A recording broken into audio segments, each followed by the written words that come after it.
Welcome back to New to Medical Device Sales. I am your host, Jacob McLaughlin, and today we have such a fun guest that I can't wait to share with you guys. Today we are bringing an actual a student from the course who was able to break into medical device sales, and not only break into medical device sales, came in as a full line sales rep role, but today we have the honor of having Garrett Skelton on today, who is a former athletic trainer, but even more exciting. I love this part about him is being a fly fishing guide as well. So we're gonna dig deep and dive into his story, what he did to be able to come in as a full line sales rep role with no sales experience previous. So Garrett, welcome to the show, man.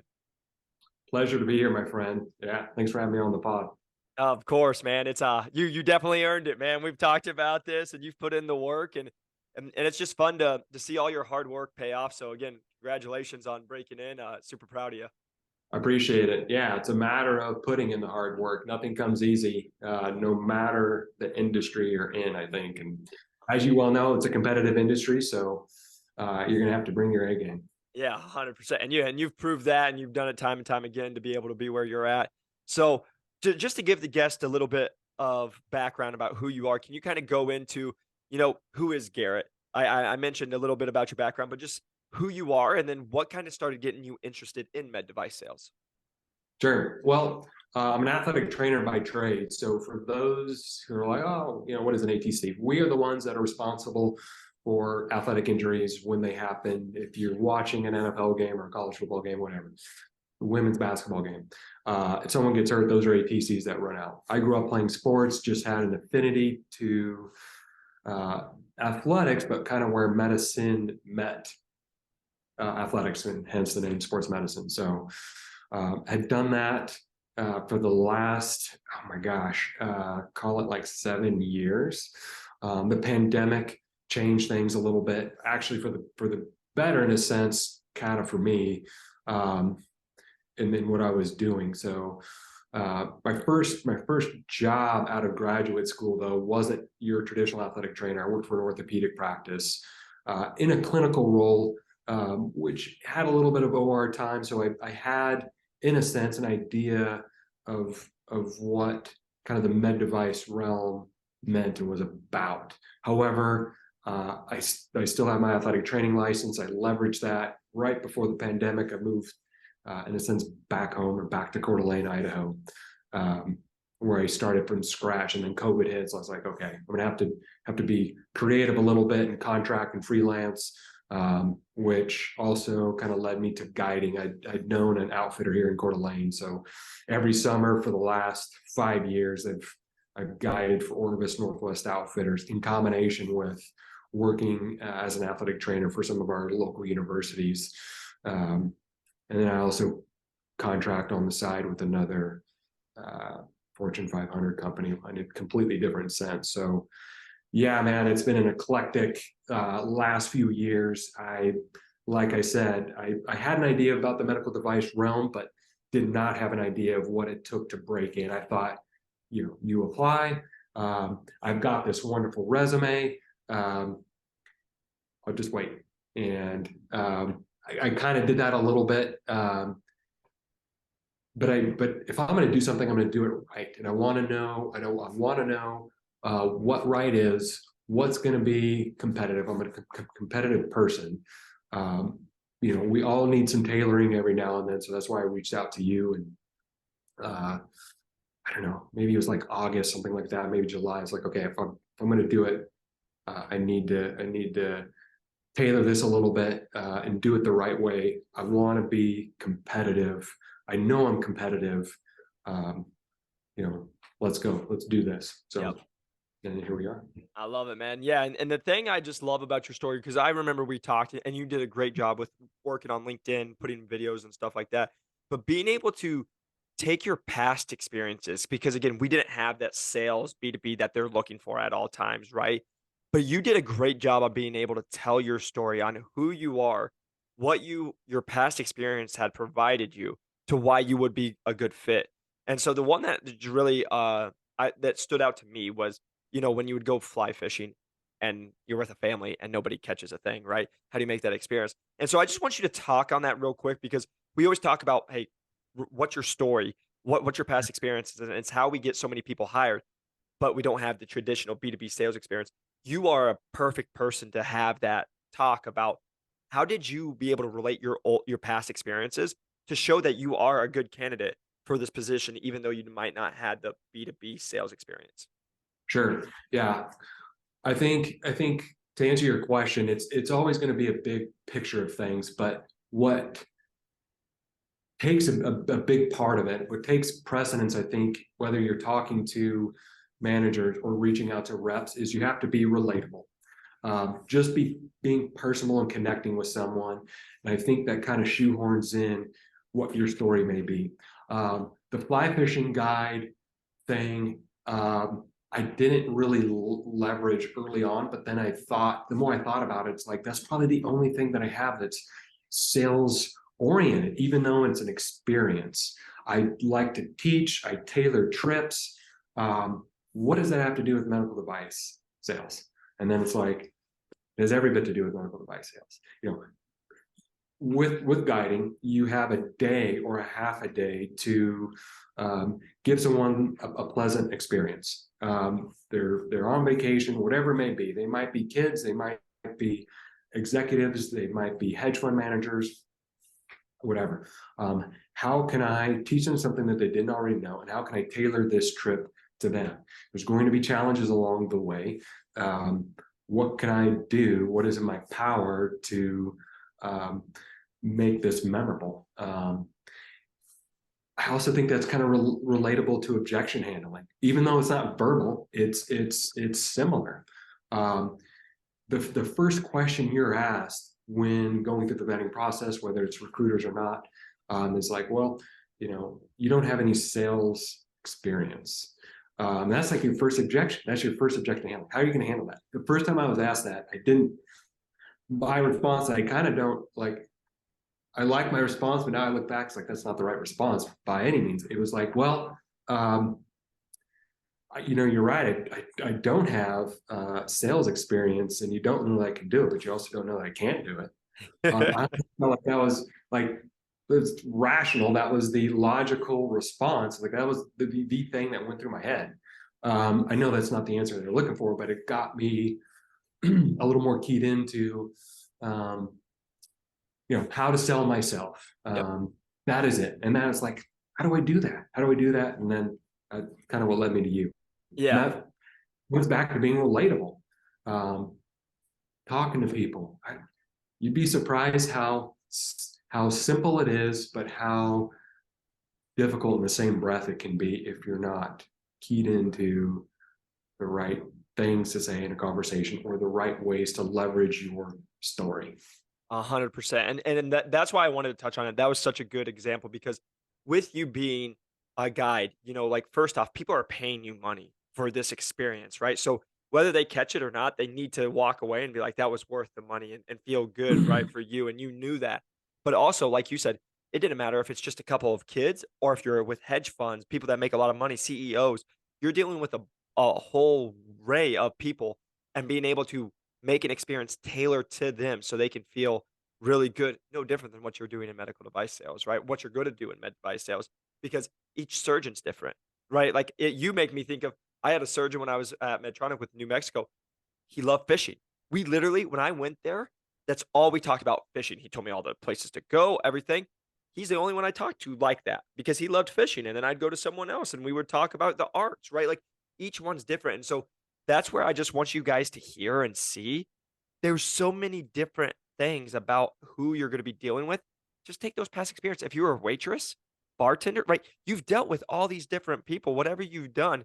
And so being able just to be like Garrett's saying, relatable, being able to take those conversations and being able to have that, that goes so much further because again, this is where I get so passionate about it. And Garrett can speak to it throughout his journey. But it's like sales experience, we can teach you how to be good sellers. We can teach you because at the end of the day, are you just doing the little things? Are you following up? Are you actually reaching out, doing the work or prospecting, seeing who you need to reach out to? Then you're actually doing the work of reaching out. Then are you following up? And then are you coming prepared, the note, like we can teach you or you can get taught that stuff. But being able to have those relationships and those conversations with all different people to be able to, because this is why I know Garrett's going to crush it when he breaks in or when now that he's in and he's going out into the field. You're going to go talk with a scrub tech, with a nurse, with an OR manager, a PA, and a surgeon. Those are 5 very different people who have 5 very different backgrounds, 5 very different educational levels, and 5 different incomes. You're not talking to each one the exact same. And that's in just one, that could be in a 5-minute span of walking in the OR, saying hello, going into the actual room. Like, that's how there's so much variety here. So being able to relate that, and that's what Garrett always just did a great job showing in your process, is you are that person, man. And you did a good Yeah, job showing that. totally. And I think when you're first reaching out and chatting with different reps or even recruiters, they're going to put you through the gamut like a surgeon or a scrub tech or an OR nurse or charge nurse, PA. All those end users are. They're going to get a feel for whether or not you're trustable or just likable. I heard this actually. I read it in a book, Atomic Habits. So Love kind of a that good book, man. dude. Um, it taught me a couple things. I think I read it in there.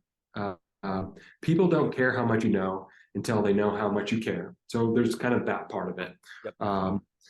And then in there, it also said you shouldn't identify with one version. You shouldn't get too comfortable with one version of your identity.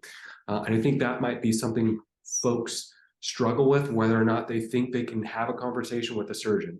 They can walk in the operating room and say, da da da da da. This is why I'm here. I like this particular product, but if you just give me a couple minutes, I can plug you on this one that I also think is really really good. Um, if you're not in that space and you don't think you can be in that space, you're never going to be in that space. Yep. You almost have to convince yourself to be someone and something different before you can ever be that person, I think. But you have to put in all this other background work and like be able to bridge some of those connections all the while not be phony. Like I 100%. think people think because it's sales, it's like, you know, you're always trying to move a product. Um, and that's like tertiary to what actually needs to happen, and making connections and networking. That's that first step. It's 100%. no different once you're in that realm. So, I think back to like for me, because I had not been in the realm, I had to convince myself why I would be good at it and how that would translate within those interviews or just a general conversation with the sales rep. And it's like once that started to happen, it's like, yeah, that's exactly why I'm going to be great at sales. Yep. No, 100%. And like to the one point I want to really stand out because you hammered it, but this is what we talk about all the time. When I first broke in, I didn't understand it right away, but then it started making sense. They always talk about you just need to be a chameleon. The best, Yeah. the best reps are chameleons. And what that means is you're able to change with who you're talking to and you're able to blend in. There's sometimes you're just in the room and you shut your mouth, you don't do anything until you're Yeah. needed. And there's Yeah. times because you can feel the tension in a room. And then there's other Yeah. times it's you got chatty Kathy. Well, we're gonna make sure she feels good. You know what I mean? Like you're just Yeah. reading the room, being Read the that room. resource. But this, like to Garrett's point, this is where I talk to people, and this is the number one comment that I've gotten when I started having success, and people would start reaching out to me because I started having a lot of success at a small time, and they're like, "How are you doing it?" And my conversation has always come in. It's never once been about actually making the sale. Right. That's never been my focus. My number one focus is making sure I'm providing value to them in any way that I can. Because if I'm doing my job of providing value, they're going to look at, hey, what is this? And then going back to Garrett's point, the likability, just being able to be a real person. That was like I tell people that was actually my number one. If I walked out of a room and they're like the true clear rep, I failed. I failed so much because that means they don't even know who I am. And so my goal every single time when I walked in was to ask them how they were, not me first, them first. Ask them, get to Right. know who they were, what makes them tick, each and every person. And then Totally. guess, then you start talking about yourself of, you know what I know everybody likes? My freaking dog. So I'm gonna bring up my dog and then I'm gonna show a picture of my dog. And then they're like, your dog's so cute. And then when you Yeah. leave and you've been nice, and like the amount of times this happened is I would be in a case and I did everything. And when I say like from the point of like setting stuff up, getting everybody ready to where they need to go, helping with the procedure, and then leaving. But then after every single case, going to every single person in the room and say, "Hey, thank you so much. It's a true pleasure. Appreciate you so much." And they're like, "I didn't even do anything. Like you did it all." And I'm like, "No, Yeah. you did it. Thank you so much." I walk out. I take zero of the credit, even though I did all the work. I take Sure. zero of the credit, put it all back onto the room. And every time I left, guess who they're singing? Man, Jacob, not the true clear up. Man, Jacob was a good dude, or we like working with Jacob. Right. And then you come in, and guess what? Now, when they're like, this happened. This is how I turned one of my lowest performing accounts into a top performing one. Was they would have bad cases with my competitor, but everybody already liked me, and I had already shown up at time and time again. I showed that I provided value. I was never pushy. I never did anything that I wasn't supposed to. And then they just started asking doctors, "Hey, have you tried True with Jacob?" I was like, I'd get a call. "Hey, this doctor, a doctor I never worked with. Hey, a doctor scheduled with you next week. Are you?" Sure. There would be times I'd be like, "Are you sure? Like, that's not my doc." And they're like, "No, they requested you now." And so going back to Garrett's part of being a chameleon, but just being a human being, and don't worry about the sale, because if you go and care about those people that you're working with first, get to know them and know what makes them tick, they will scratch your back more than you ever could do by yourself trying to push sales. Because the last thing I want to say on this point is, like Garrett said, everybody knows salespeople are pushy. They're salesy. I literally had somebody that's actually in sales be like, "Oh, I got to be careful because these salespeople." And I was like, "You do better watch what you say because you're a salesperson now, right? Like you can't be referring to them now like that because that's you." But that's where I tell people, if you're different, that stands out. When you're the one person not pushing a product, when you're the one person only asking about their day, asking how you can help them, going out of your way, and then thanking them for you doing all the work, Totally. changes everything. Yeah. I think a couple things with that. Everyone in the operating room or within whatever realm in the med device space you're in is getting paid, right? But I think a lot of people think that their job is somewhat thankless. Even surgeons, I mean, the pressure's on them. It's like they're having to do something that is fairly stressful and for good reasons. It's like the stakeholders are the person, and maybe in some cases it could be life or death potential. Um, but the last thing anyone in that space is thinking about is what reimbursement is. So it's like, don't go in there, thinking that everyone else takes precedent over you or the vice versa. You are there as a resource and have that mentality. Number one, what can I offer you to make your job easier? You really don't have and shouldn't really have necessarily that pressure. I mean, until your hands are in the operation, um, everyone's job is probably tougher than yours. What can you possibly give them that's going to make their job easier? Um, and if it's nothing at the end of the day, just be super thankful for their time. Um, so that's what I would for sure say to that. I think, and I've heard that multiple times.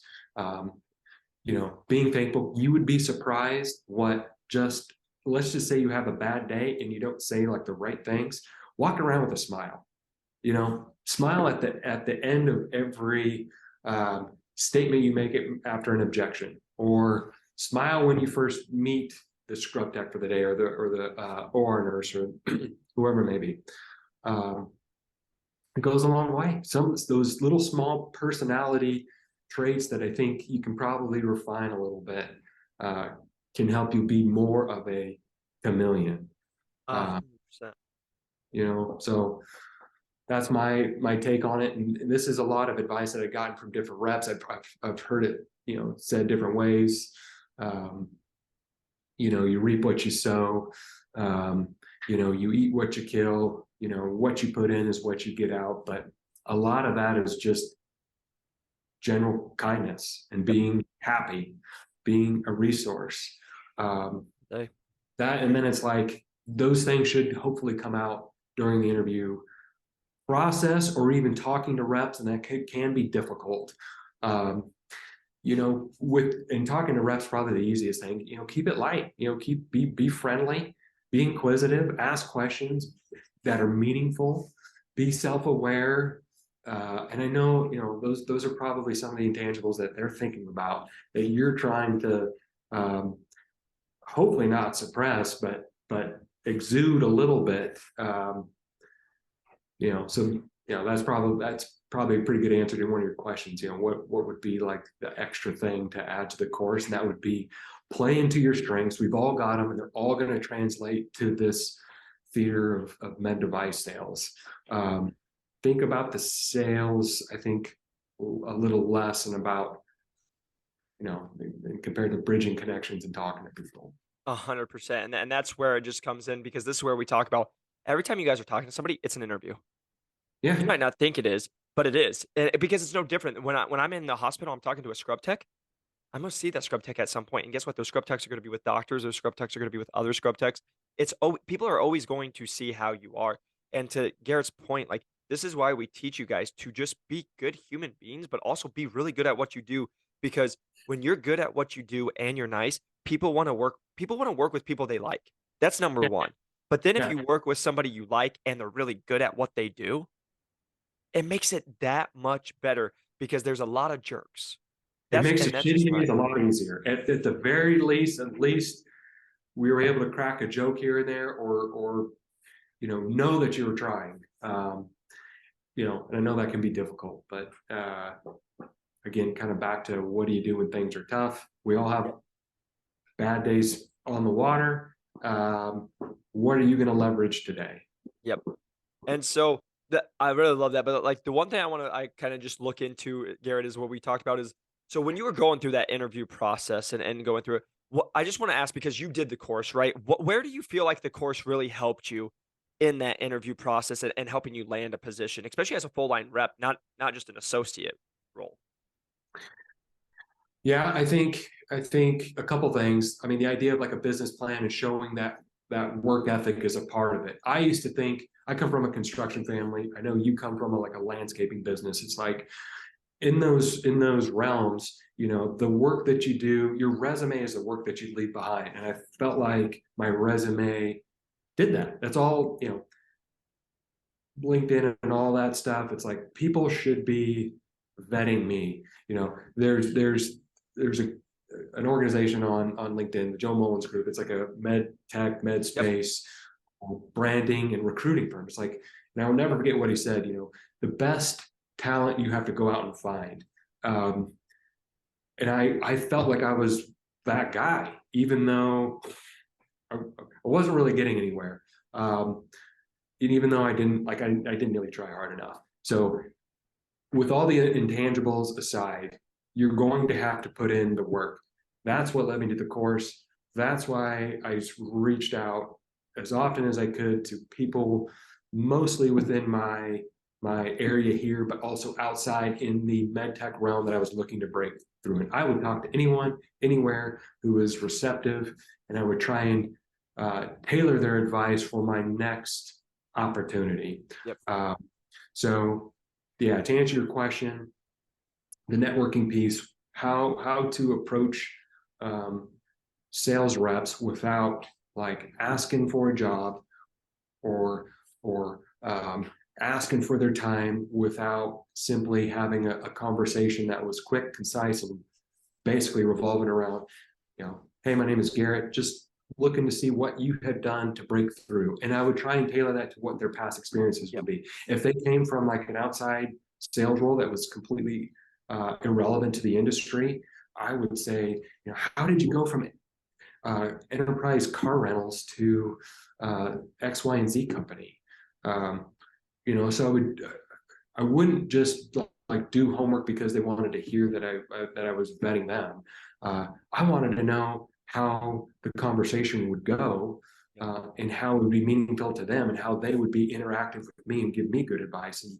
And I would use that information. I would take that to heart and I would apply it to the next conversation or the next interview. As you know, it's like I was reluctant about leaving my area.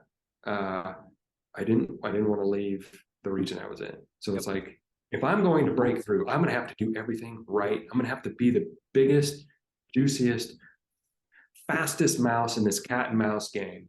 Um, and I have to hone my skills. And again, it's like the networking piece I got from you, how to framework that, but also, the business plan, like what to look for. And all of it's very sensible and straightforward, but there's little nuances here and there that I think folks would benefit from and getting in the course for sure. You I know, appreciate that. And the thing I want to state is because I remember being when I was in San Francisco, we were on a call. It was late at night, and I was walking, and you had just had an interview, and we were prepping you for an interview that you're about to go to. And the thing is that we had real honest talks of there were going to be people that you were just like too qualified for that because they couldn't see where you're at, right? And I remember one of the calls you and I got on a call.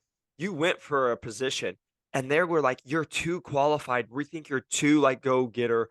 We think you're too." And I just remember you and I sitting there, and I'm just sitting here smiling because here you are as a full line rep now. That wasn't for one, right? Like for a full line sales rep, well, now you're going to go get your own quota. You don't have to move. You don't have to leave. You're where you get to stay, and you're in your own position. But I remember you and I just having that call, and I just remember getting so frustrated when I heard that because it was somebody, and this is I just want the listeners to hear this is there was somebody like Garrett who had no background, but he was it's what I just posted in my Instagram today. You'd be so freaking good that they just can't overlook you.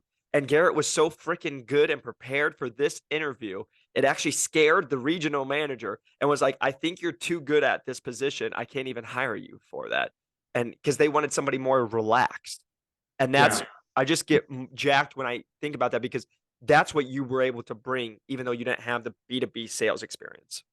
yeah, yeah. To summarize that, yeah, 100%. I say I came in too hot on that particular interview for that role. If you're going to make a mistake like that. Make an aggressive mistake. Um, my goal was a full line medical sales rep. Um, and they were going to know that. And I was going to go into that interview, not just like letting that know, but like any question that they asked me, I was going to spin that in favor of what my objections were. Be honest with yourself. Yep. That is going to come out in an interview. You're not going to don't try and fool anyone. I wanted to rep a company and I wanted to do well. I wanted to work hard. I wanted to amalgamate with that company.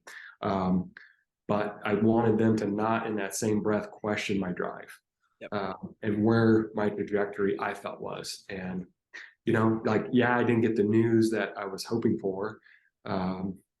However, if you were to walk out in any interview knowing that you didn't get the job, that would be the response I would want. Like, Garrett, you have you belong in the sales world. I think maybe part of it was they thought that I wouldn't have maybe stayed in that role long enough. Yep. Completely understandable. I don't blame them. Like they were honest. I was honest. That stuff's going to happen.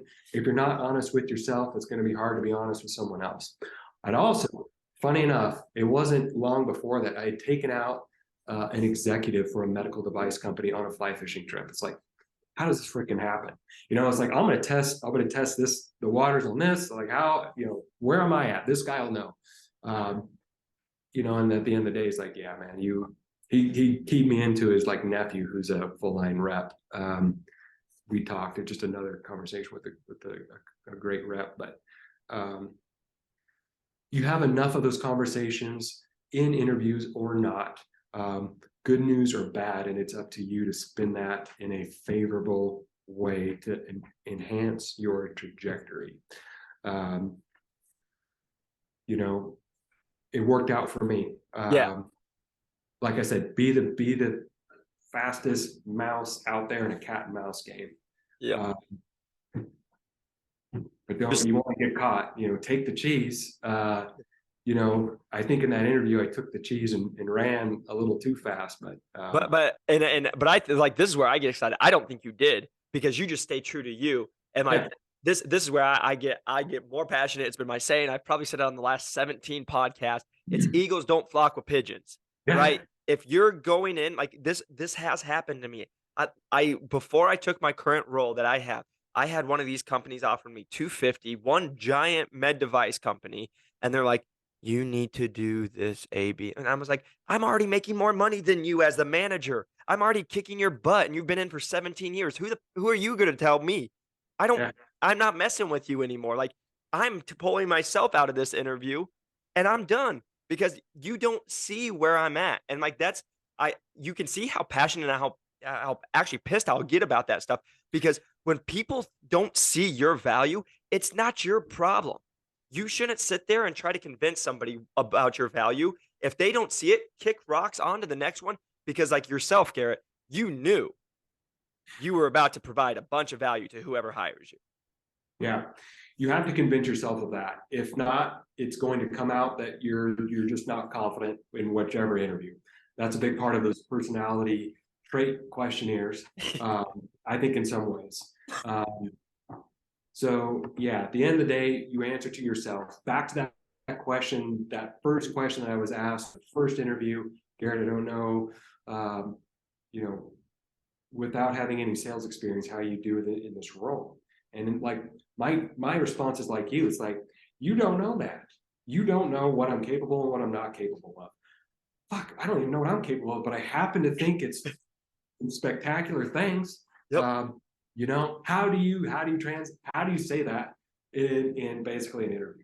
Yeah. How can you come off that way without being kind of a turd, even Cocky. Yeah. as a turd, But Yep. um, in that same breath, I would say each company is going to look for probably different traits in someone. Yep. Uh, you need to be a team player regardless. You're working as a part of a larger organism where everyone's got its part. Like you need to have a level of independence, but you also for sure need to be a team player, not just within the operating room or whatever, but within the sales organization too. So you have to walk that line and be like, I see where you're coming from and mean it, but also be like willing to accept a challenge too. Like, Yep. I guess what I'm trying to say is, you gotta wear multiple hats. You're gonna have to Oh. be. There's no I in team, Jacob, but there is a me. Okay, there's another. There's no I in team, but there is in win, and that's why we play, baby. Right? Like this Yeah, is I yeah, say this all the time because I think about this. I think I'm thinking like tennis. I never played, so I can't say that. But like I'm from Iowa, so wrestling that's huge where we're from. But like wrestling is almost like the perfect sport to explain medical device sales as you're on a team, you're playing in the duel. But if you're wrestling at 138 or whatever it was, right? yeah. You don't give a crap about 162. You're about 138, and I'm here to rock my territory. I'm here to rock because, like, here's the whole conversation. When I was at Medtronic, yeah, I'm with the whole organization and we want the whole GYN division to be good. But guess what? Nobody gave a damn about me in Arizona. It was Right. me out fighting me in Arizona against 15 other people by myself. So yeah, we're So, gonna, oh, you're the team. Yeah, we got a whole group around you. We're gonna play. But at the end of the day, I had one or two people I can call, but then it's me fighting for my own war. Right. And so it's like that's the conversation you guys need to know going into these med device companies is it is a team. It is. You are playing as a team, but it's a solo war. It's a solo fight. And you're going into a dogfight by yourself. You got some buddies, but it's kind of like, I always think about it's like when you're a little brother and you got the big brothers and the bully picks on the little brother and the brothers, you got to take the punches. You're gonna have exactly. you might have some big guys come in and be able to help, but at the end of the day, you're the one going through it, right? And so that's the way I can explain like this med device, what Garrett is saying, and then also the piece I wanted to touch on, just to your point, Garrett, is how do you guys tell these people you are so freaking good without becoming cocky? Because this is a common conversation I have with people, and especially going through the interview process when you haven't been able to. And this is my best advice for you guys: is to Garrett's point, he's like, I've never done this. And maybe I won't be, but like, I'm pretty sure that I will be. Like, here's the whole conversation. This is where I take back your past experiences. I Yeah. didn't know how to do something. I didn't know how to do landscaping when I went to college. But guess what? If I wanted to pay the bills and be able to afford it, I had to do the landscaping. I had to learn it. I didn't know how to I didn't know anything about medical device sales. But guess what? Here I am sitting in front of you, Right. showing you that I'm doing the work and I'll figure it out. So to your point, G. Every job there's going to be a learning curve. Exactly. More moldable and inquisitive you are, I think the easier it's going to be. Where confidence meets that, I think is paramount. You know, I even now I'm still like studying away, and it's like I need to be as best an extension of the entire sales team as possible. If I'm going to rep myself, I'm going to have to rep this company. If I'm going to build bridges in the OR space, I'm going to have to be a team player with them as well. But at the same time, like you have to have a certain level of knowledge and experience and confidence to navigate that. And those will come out in your conversations with reps and interviewers, you know, and everything. But for sure, be moldable. And also, like, yeah, it is a competitive and it is a battle within those spaces on an individual level. But don't make any enemies. Yep. You know, you can think to yourself, and it is in ways a competition for sure.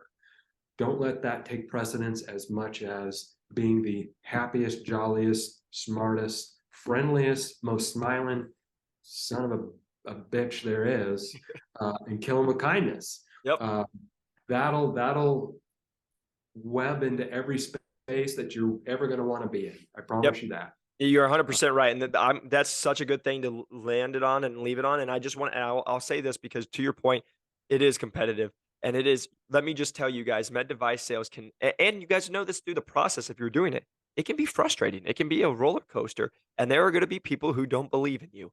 And you know what? That's okay. You have to accept it. But also Yeah, to Garrett's point is don't make any enemies, but there are enemies, and we have them. And guess what? Internally, it's no different than when before I used to go out on the court. I'd be like, "This mother, I am about to crush their fucking soul." But yeah, at the end of the day, I'm going to say, "Hey, good game." yeah, Guess what? It's yeah. okay to be competitive. It's okay, but to Garrett's point, you're not going to be like you never are going to go into an OR room. You're never going to go into an interview and be a douche. You're never going to go and actively show that. But guess Right. what? When I used to see my person I was up against, I'm like, game on, baby. I'm about to crush you, cross you, step back three in your face in this OR room and Right. make you look so silly. But Right. the whole time, it's just because I'm doing what I'm good at and I'm so confident and I'm working the room, I'm having the conversations, I'm building those relationships, and I'm just being so good at my craft. And then I'm going to walk out with a smile on my face and say thank you and know deep down inside that I just dunked all over you.